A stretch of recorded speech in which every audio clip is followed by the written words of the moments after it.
어제 성경봉독 2주 연속 출연하느라고 수고 많았어요. 잠깐만요. 내가 화면 조금 조정을 좀 하고요. 마우스가 어디로 날아가는가? 이쪽으로 날아가는가?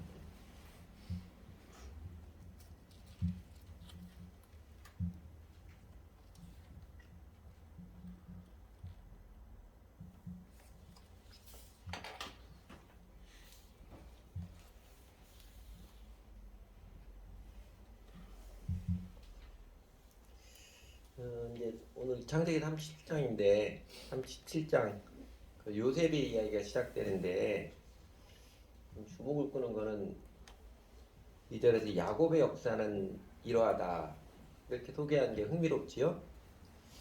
요셉은 그 야곱의 아들. 크게 보면 요셉의 이야기는 야곱의 이야기에 포함된다는 뜻입니다. 창세기 37장 그 다음 장에는요, 야곱의 큰아들 그 맏아들 유다가 유다가 맏아들 아니죠. 네 번째 아들이죠. 유다가 대를 잇는 이야기가 나오고 39장부터 41장까지 요셉이 팔려가서 종살이 옥살이 하다가 드라마틱하게 이집트 총리가 되는 인생 역전 이야기가 나오고, 그다음에 창세기 42장에 47장은 흉년이 들어서 야곱의 가족들이 요셉이 있는 이집트로 내려가서 이집트에 살게 되는 그 사연, 기가 막힌 이야기가 나오고, 그리고 창세기 48장은 야곱이 요셉의 두 아들 에브라임과 므낫세에게 축복하는 이야기가 나오고, 49장은 야곱이 12아들들에게 축복하고, 그리고 50장은 야곱과 요셉의 죽음과 장사 지난 이야기로 끝을 맺습니다. 이게 다 야곱 가족의 이야기라는 것입니다. 유대인들에게 창세기는 세상의 기원을 가르쳐주는 성경이 아니라 자기네 민족 이스라엘의 기원을 가르쳐주는 경전입니다. 그래서 아브라함의 하나님, 이삭의 하나님, 야곱의 하나님 해서 야곱, 또 다른 이름이 이스라엘이잖아요. 이스라엘과 그 아들들 12지파의 이야기가 이렇게 시작되었다. 그 창세기 대단원의 끝을 장식하는 것입니다. 어쨌든 오늘 본문 창세기 30장 1에서 11절도 야곱과 그 아들들 한 가족이 아웅다웅하며 살아가는 어쩌면 평범한 일상의 모습을 그려주었지요. 이 가족의 일상의 특징은요, 아버지 야곱의 편애, 막내 아들 요셉의 순진함, 그 다음에 요셉 형들의 질투, 이렇게 셋으로 요약할 수 있습니다.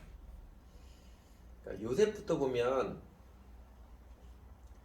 그 요셉의 순진함, 순진하다는 말 문자적으로는 순하고 진실되다는 뜻인데 보통 그렇게 좋은 뉘앙스로는 잘 사용하지 않지요.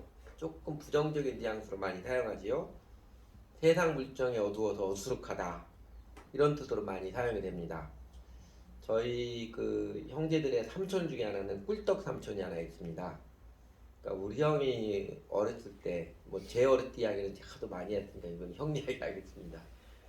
맛있는 과자를 먹고 있는데 이 삼촌이 다가와서는 내가 이 과자 더 맛있게 만들어줄게, 꿀떡 만들어줄게 하더니, 꿀떡 만들려면 모양을 다듬어야 돼 하면서 반절을 떼어서 먹고 나서 그 다음에 모양이 더 이쁘게 다듬어야 돼 하더니 마지막 남은 것을 먹고 나서는 꿀떡하고 소리를 쳤어요.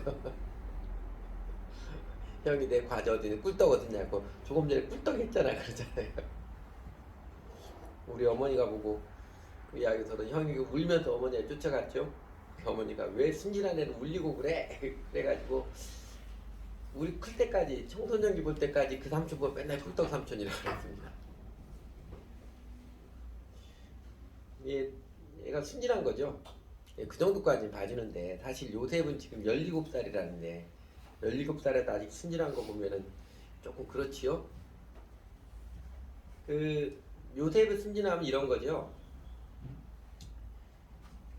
자기 이야기 듣는 사람의 입장에서는 전혀 생각하지 못하는, 그러니까 다른 사람 제3자의 입장에서는 전혀 생각하지 못하고 그냥 혼자 보고 느끼는 좋은 대로 그냥 막 말하고 행동하는 모습, 아직 미성숙한 모습입니다.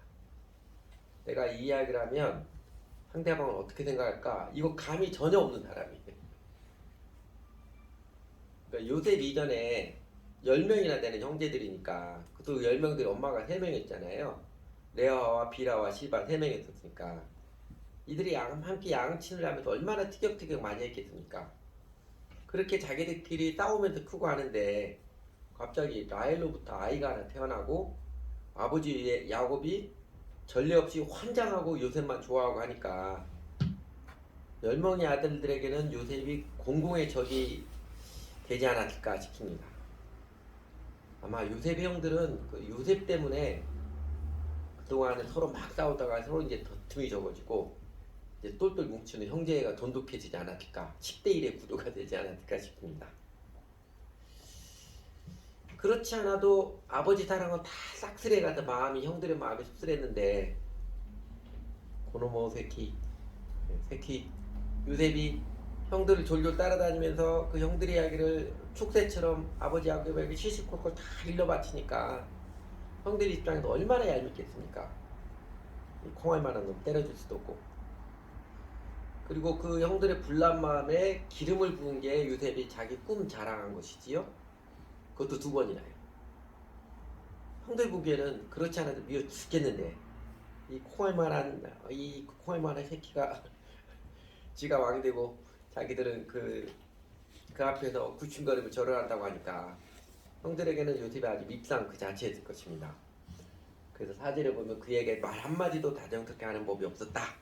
그래서 형들의 마음에는 아마 미움과 분노가 막 출렁거리면서 넘치기 직전이었을 것 같습니다. 여러분 요셉의 이런 순진한 다른 사람 입장은 전혀 생각하지 못하는 말과 행동을 하는 것은 왜 그럴까요? 아직 철이 안 들더랍니다.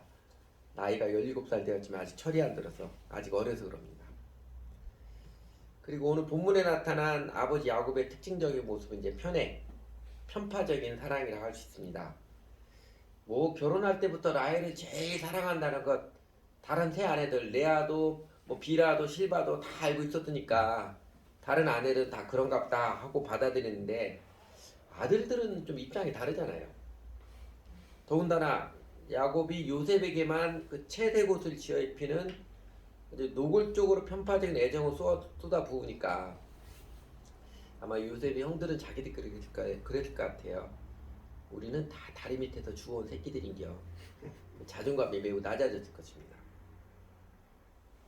야곱에게 편애의 모습은 어떤 면에서 좀 자연스러운 것이기도 하지요. 그러니까 처음부터 라헬에게 정이 더 많이 가는 것은 이거 선과 악의 차원이 아니잖아요. 그냥 취향이잖아요. 야곱의 취향이고 기울어지는 성향입니다. 그 라헬에게서 늦둥이 아들이 하나 태어났으니 그 야곱이 요셉 얼마나 사랑했겠습니까? 온갖 애정을 다 쏟아 부었겠지요. 우리나라 사람들 부모들이 그러잖아요. 요새 이제 설 되면은 저도 어렸을 때 그러겠는데 설빔이라고 그러죠. 예전에는 옷 새로 사주잖아요. 형아이가만 옷 사주고 저는 형 입는 옷 물려서 입으라고 하니까 기분 나쁘죠. 때렸어도 어머니가 해주는 말들이 있죠. 10손가락 깨물어 봐라. 안 아픈 손가락 있나 그러잖아요. 그러기도 하지만 안 아픈 손가락은 없다지만 더 아픈 손가락은 있을 수 있다. 이렇게 말하기도 합니다. 사실 애정이 특정한 방향으로 기울어진 것, 이런 걸 죄인된 인간의 자연스러운 성향이기도 합니다. 미국의 콜롬비아 대학의 스티븐 아스마라는 세계적으로 꽤 유명한 철학 교수가 한 사람이 있습니다. 이 양반이 쓴 책 중에 하나가 편애하는 인간 이런 책이 있는데 우리말로도 번역되었습니다. 이 평등 강박에 빠진 그 현대인에 대한 인문학적 탐구를 한 내용입니다. 이런 내용이에요. 편애하지 말라, 차별하지 말라, 공정, 평등을 부르짖지만 사실은 그게 자기 연민에서 나온 것일 수 있고 다양성의 열린 마음이 아니라 옹졸한 마음의 심리일 수 있다는 것을 도발적으로 지적을 합니다. 그러니까 모든 사람에게 똑같이 대하라. 이건 사실은 불가능한 요구다. 인간은 원래 편애하게 되어 있다. 각 사람이 좋아하는 색깔 다 다르듯이 취향이 서로 다르듯이 인간은 본성적으로 공정하지 않다. 편애하게 되어 있다. 사랑은 공정에 앞선다. 이 메시지를 전해줍니다. 그래서 어쩌라고요? 그러니까 공평 아무리 부르짖어도 인간 세상 공평해지는 건 한계가 있으니까 너무 공평할수록 네 속만 상하니까 인간은 편파적일 수밖에 없으니 그런갑다 하고 받아들여라. 평등 강박에서 빨리 벗어나라. 그래야 철드는 것이다. 그래야 네 마음이 평안해지고 행복해지는 것이다. 요거 깨우쳐줍니다. 그러면서 이 아드마 교수가 편의 인간은 본성적으로 편파적이고 편파적인 모습 보일 수밖에 없는 놀라운 증거로 이렇게 말했습니다. 무조건적인 사랑을 가르친 예수도 유난히 아끼는 제자가 있었고 사심없는 자비심을 강조한 부처에게도 오른팔이 있었다. 여러분, 예수님에게도 요새 말로 최애 제자가 하나 있었지요. 그리고 많은 제자 중 12명, 그 12명 중에서도 아끼는 측근 3명이 있었습니다. 부처에게도 안한존자라는 오른팔, 최애 제자가 있었습니다. 여러분, 그러면 인간은 원래부터 편안한 존재다. 그러니 평등 강박을 벗어나라.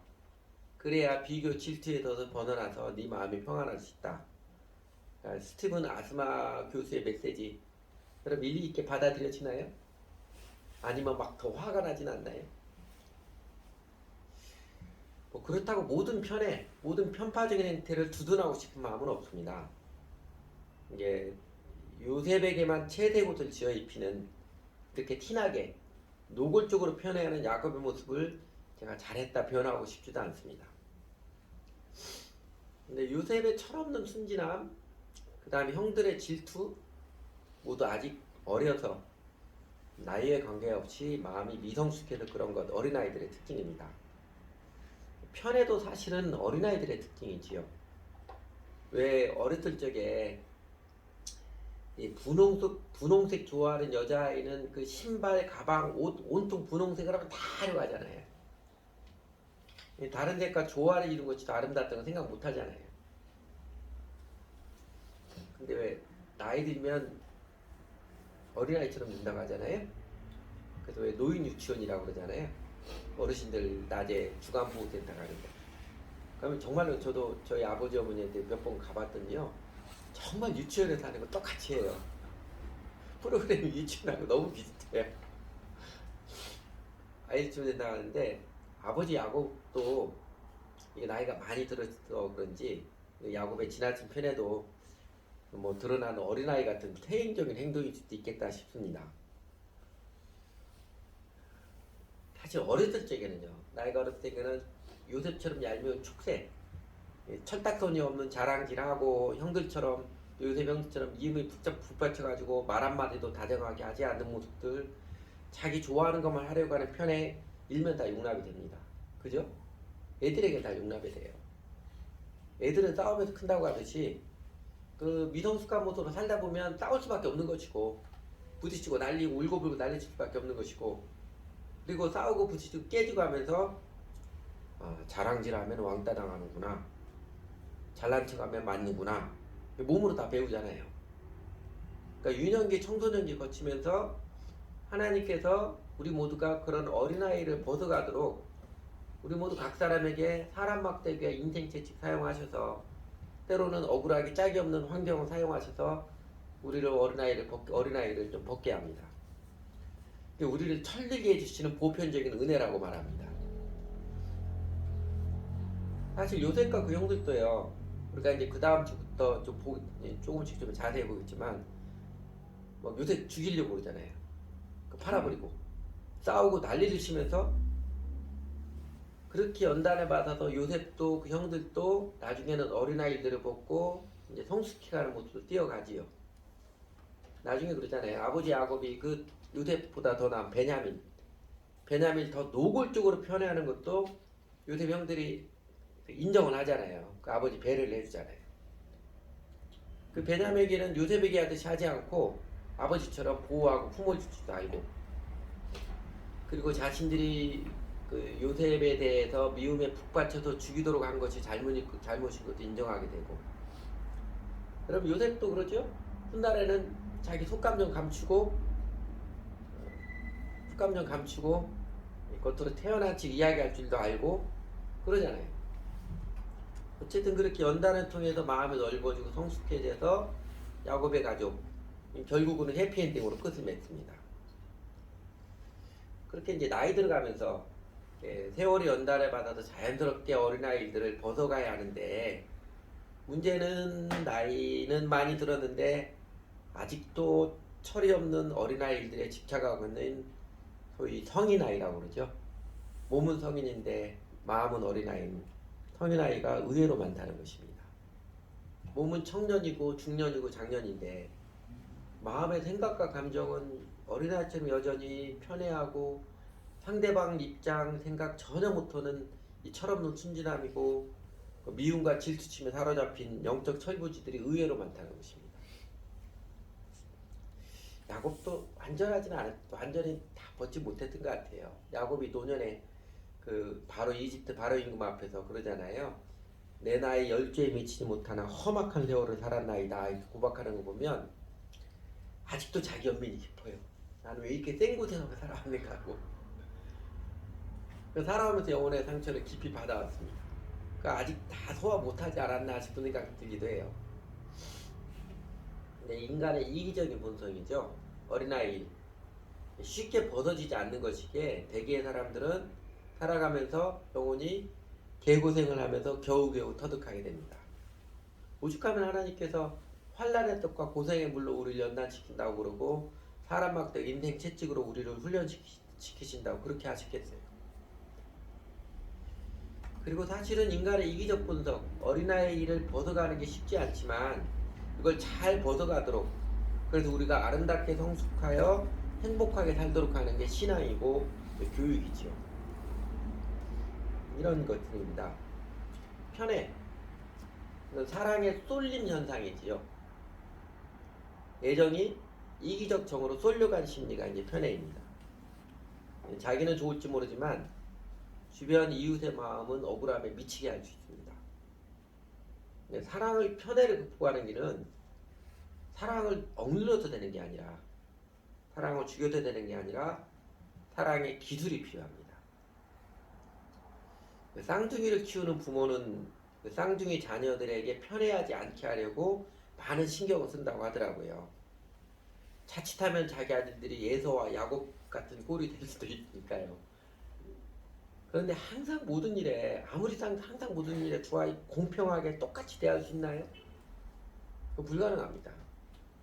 그런데 쌍둥이를 양육한 경험자들, 또 자녀교육 박사들이 쌍둥이 육아의 비법으로 가르쳐주는 원리가 이런 것입니다. 몰래 편애하라. 몰래 편애하라. 쟤 못 볼 때 얘 많이 사랑한다고 그러고 또 하나 못 볼 때 얘 많이 사랑한다고. 근데 조선시대 황희정승이 그랬다지요. 수구파 사람들이 막 이래 한다고 찾아와서 말하면, 그래 당신 말이 맞습니다. 당신이 제일입니다. 그러고 개혁파 사람들 찾아와 이래 나라가 이래야 되지 않냐고 그러면 훌륭한 생각입니다. 당신 같은 나라가 없습니다. 그래서 둘이 만나서 양복지 치열하게 싸우다가 문제의 원인이 황희정승 때문이라는 것을 여긴 두 사람이 함께 찾아왔습니다. 그러니까 당신들 모두 다 옳습니다. 당신들이 최고입니다. 이랬다고 하죠. 사실 굉장히 신권 이야기 같지만 이 몰래 편애하라, 일종의 사랑의 기술입니다.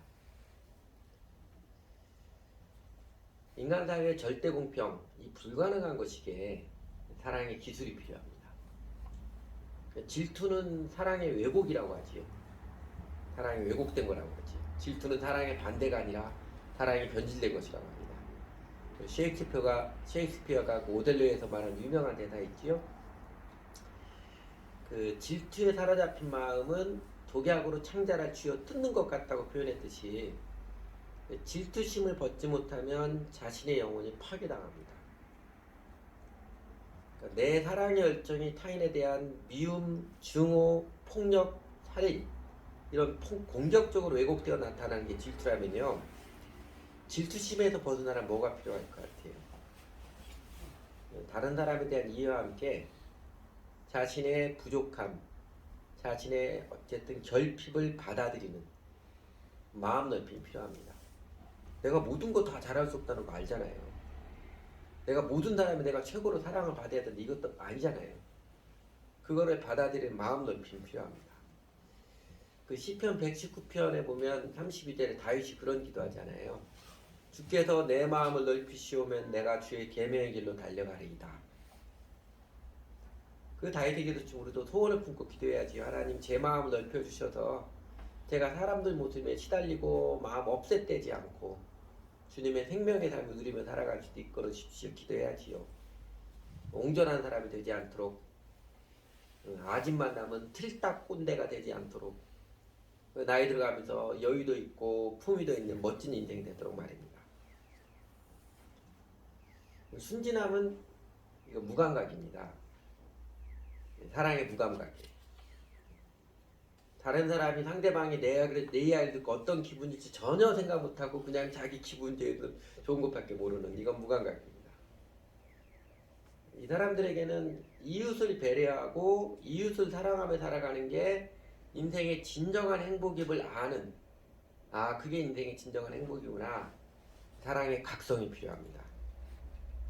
물론 요셉은 죽을 뻔한 고비도 넘기고 뒤이어 종살이 옥살이 하는 비싼 갑집으로 통해서 아주 뼈저리게 배웠을 것입니다.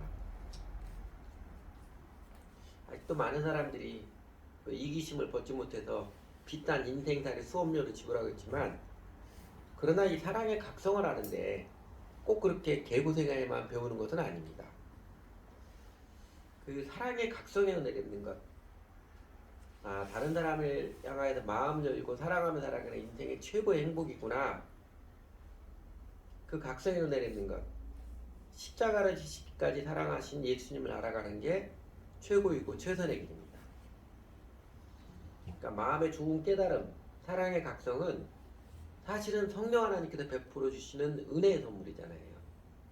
근데 그 고귀한 은혜가 실제적으로 더 풍성하게, 어쩌면 더 나이 들기 전에 신속하게 임하도록 우리가 할 수 있는 최선의 길은요, 예수님을 알아가는 길입니다. 제임스 패커라는 유명한 신학자 있지요. 하나님 아는 지식이라는 책을 써서 세계적인 기독교인이 고전책이 반열에 올랐는데, 이 사람이 가만히 보니까 그거예요. 결국은 하나님의 사랑에 대한 은혜를 입는 것, 하나님께서 해주신 것인데, 우리 편에서 할 수 있는 제일 중요한 게 뭐냐? 하나님을 알아가는 것이다. 하나님을 알아가면 알아갈수록 성령 하나님께서 하나님의 사랑이 우리에게 어떤 것인지, 하나님 우리의 인생을 이끌어가는 비전이 어떤 것인지 깨우쳐 주시고 감동시켜 준다는 것입니다. 그래서 저희가 매일 성경을 읽고 기도를 하는, 매일 큐티를 하고 정기적으로 예배를 드리고 함께 기도하고 하는 것이지요. 이 신앙생활의 최고의 유익이 바로 하나님을, 예수님을 알아가는 일상이 되는 것입니다. 그리고 여러분, 이 편애, 질투, 순진함, 이 어린아이들에는 공통점이 있습니다. 사랑의 쏠림, 사랑의 왜곡, 사랑의 무감각이라고 했듯이 그 공통점은 한결같이 그 사랑의 열정이 다 자기 자신에게만 향하는 이기심이죠. 인간의 본성인 이 자기중심주의에서 비롯된 태도들입니다. 그러므로 뒤집어 보면은요, 어린아이를 벗는 것은 얼마나 자기중심적인 생각과 태도를 벗어가느냐, 그것에 따라 달려 있습니다. 그래서 예수를 주님 믿고 따르는 신앙의 기본, 영생을 누리는 기본이 뭐예요? 자기를 부인하고 우리 주 예수님을 따라서 사랑하며 살아가는 인생을 배우는 것입니다. 그래서 기독교 신앙의 핵심은 하나님의 사랑을 알고 우리도 이웃들을 사랑하며 살아가는 삶이지요. 어린아이를 벗는 게 성숙, 영적인 성숙, 세 가지 특색으로 나타납니다. 앞에서도 조금 이야기했던 영적 성숙의 첫째는요, 자기중심성을 벗는 자기 부인과 비례합니다. 얼마나 내 자아에 집착했던 인간이가 깨닫고 나도 보통 사람인 걸 인정을 하고 어디 가서 자꾸 자기 티내려고 하지 아니하고 평범하게 살아가면서 또 다른 사람 살아가는 자기 부인을 익숙해지는가 비례해서 영적 성숙이 이루어집니다. 둘째 영적 성숙은요, 그 자기 부인의 바탕 위에 자연스럽게 내 인생을 이제는 다른 사람을 향해서, 이웃을 향해서 내 마음이 열려지는 것, 사랑의 마음이 열려지는 것, 이웃들을 사랑하며 살아가는 그 사랑이 풍성해지는 것입니다. 영적 성숙, 다르게 교회안에서 표현하면 영빨 세지는 거라고 볼 수 있는데, 그러니까 신앙생활하면서 교회한테 영빨 세지는 것은요, 목소리 커지는 게 아니고 기가 세지는 게 아니고 다른 사람을 사랑하는 마음이 커지는 것입니다. 그리고 셋째로 영적 성숙은요. 그 사랑이 아름다운 태도로 나타난 사랑의 기술이 성숙한 것, 인격이죠. 인격적인 성숙으로 나타나는 것입니다. 그리고 정작 중요한 것은 이것입니다. 인생의 행복은요, 소유에 달려있는 게 아니라 마음의 성숙, 인격의 성숙에 달려 있습니다. 내가 돈이 없어서 불행한 게 아니고요. 내 마음이, 내 인격이 성숙하지 못해서 삶이 괴롭고 힘든 것입니다. 마음의 평안과 행복, 이 주변 사람, 주변 환경이 어떤 모습에도 내가 잃어버리지 않는 평안과 담대함, 기쁨과 감사는요, 이 영적 성숙과 철저하게 비례를 합니다. 그러니까 자기중심성을 벗을수록 사실은 마음이 평안하고요. 사람들을 사랑할수록 행복하고, 내가 살아가는 태도, 인격이 성숙할수록 내 내면에 힘이 있고 다른 사람들로부터 존경과 사랑을 더욱 받습니다. 어렸을 적에는 용납이 됩니다. 인생 살아가면서 부딪히고 깨어지면서 아픈 경험을 통해서 이러면 안 되겠구나. 그 터득할 기회가 많이 있으니까요. 그러나 우리 영혼 중심을 터치해 주신 하나님의 은혜의 사랑, 이기적 본성을 회개케 하시고 내 생긴 모습 그대로를 사랑해 주시는 하나님의 은혜의 사랑을 입어서 새로워진 심령이 아니라면, 그러니까 여전히 자기중심성, 자기의가 또아래 바탕에서 틀고 있는데 경험상 자기 이익을 위해서 유연하지 않으면 안 되겠구나, 아프게 따라서 겉에 태도만 바꾸는 것으로 시작하면요, 겉으로는 그냥 살아가요. 아쉽게도 그 심령의 진정한 평안, 영원한 평안은 없습니다. 사회생활 매너리즘만 갖출 뿐이지요. 물론 사회생활 오래 했음에도 이 매너도 없으면 문제가 아주 심각한 것이고요.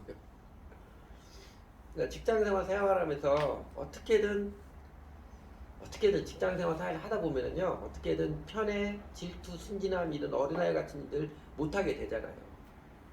그랬다가는 결제 서류 날라오고 막 육두문자 쏟아지고 회사에서 잘리고 막 그러잖아요. 그래서 먹고 살기 위해서 그 세상에 힘에 눌려서 미생이죠. 자존심 상해도 수구리하면서 살아갈 수밖에 없는데, 근데 그렇게 살아가면서 이렇게 살아가는 게 전부인가 회유도 겪지만, 그래도 그렇게 잘 참아가지고 승질 죽여 참으면서 돈도 벌어서 자동차도 사고 집도 사고 뭐 중간치는 가니까 승질 죽이고 살기 잘했다. 하지만요, 마음 깊은 속에서는 평안, 행복이 없습니다. 영혼 저 깊은 속에 이제 밖에 노출도 못하고 영혼 속에 쌓이는 스트레스 결국은 어디서 풀어요? 술집에 가서 이 부장새끼 하면서 고래고래 지리 소리를 지고 난리를 치거나, 아니면 이상한 데 가서 딴짓하고 그래서 이 애처로운 영혼 달래야 하는, 반절은 목숨 부지하고 반절은 이제 비참한 미생을 살아야 합니다. 그것만이 아닙니다. 그러나 세상의 힘에 눌려서 내 마음대로 생각하고 내 마음대로 행동을 이제 못하는 모습들, 마지못해도 못하는 모습, 그냥 자존심 상해도 굽혀 살 수밖에 없는 그 모습이 아니라 내 마음속 깊이에서부터 평안과 기쁨을 누리며 기꺼이 다른 사람들을 사랑하며 살아가는 참된 행복의 길을, 참된 생명의 길을 하나님께서는 우리에게 보여주시고 이끌어 주십니다. 그러니까 편애든 질투든 순진함이든 인생의 모든 문제가 결국은 내 이기적 본성의 기인함을, 그것이 원인임을 깨우쳐 주시고, 그럼에도 불구하고 그렇게 죄인된 나를, 참 바보 같은 나를 사랑해 주시는 예수님의 십자가의 사랑을 베풀어 줌으로써 하나님께서는 내 영혼을 손가락질하지 않고 감싸 안아주시며 치유해 주신 은혜를 우리들에게 넉넉히 베풀어 주십니다. 그 은혜를 알아갈수록, 은혜 하나님 알아갈수록 자기중심성의 죄를 인정하고 이제 회개하고 내 모습 이대로 사랑하시는 예수님을 주님으로 믿고 따름으로써, 예수님의 멍에를 메고 예수님을 배우고 따름으로써 우리는 어린아이를 벗어버리고 또 마음속 깊이에서부터 정말로 사랑으로 살아가는, 이웃들을 사랑으로 살아가는 성숙의 은혜를 누리며 살아갑니다. 여러분의 고린도전서 13장 사랑장이라고 하잖아요. 안 사람이 널리 알려진 성경인데, 바울이 고린도서 13장 사랑장에서 사랑은 오래 참고, 사랑은 온유하며, 사랑은 시기하지 아니하며, 사랑은 자랑하지 아니하며 쭉 사랑을 노래하다가 끝머리에 가서 이런 고백하잖아요. 11절, 내가 어렸을 때에는 말하는 것이 어린아이 같고 깨닫는 것이 어린아이 같고 생각하는 것이 어린아이 같다가 장성한 사람에 대해서는 어린아이를 버렸노라. 사랑의 성숙은 어린아이의 일을 벗는 것입니다. 예수님의 사랑을 알아감이 우리에게 사랑의 성숙을 가져다 줍니다. 그리고 이 사랑이 성숙해질 때 내 어렸을 적 바보 같은 모습도 웃으며 평안히 용납하며 사랑을 노래하는 마음의 평안과 행복을 누리게 해주십니다. 하나님의 은혜의 사랑을 받아들인 자, 바로 예수 그리스도를 나의 주님으로 관계를 맺고 따르는 자는 자기를 부인함이 영혼의 평안함을 알기에 이제는 기꺼이 스스로 자기를 내세우려고 하지 않고 자꾸 사람들에게 자기 알아달라고 인정받으려 애쓰지 않고 기꺼이 평안히 살아가 주실 거예요. 행복은 다른 사람은 사랑하며 사는 데 있음을 알고 다른 사람은 사랑하며 살아가며 그래서 더욱 행복을 경험하고, 그리고 사랑의 기술, 성숙해진 성품으로서 다른 사람과 더불어 살아가는 즐거움을, 보람을 누리며 살아갑니다. 그래서 우리는 예수님을 주님으로 믿고 우리 주 예수님을 배우며 따르기를 즐거워하며 힘쓰며 신나게 살아가는 것이지요. 기도하겠습니다.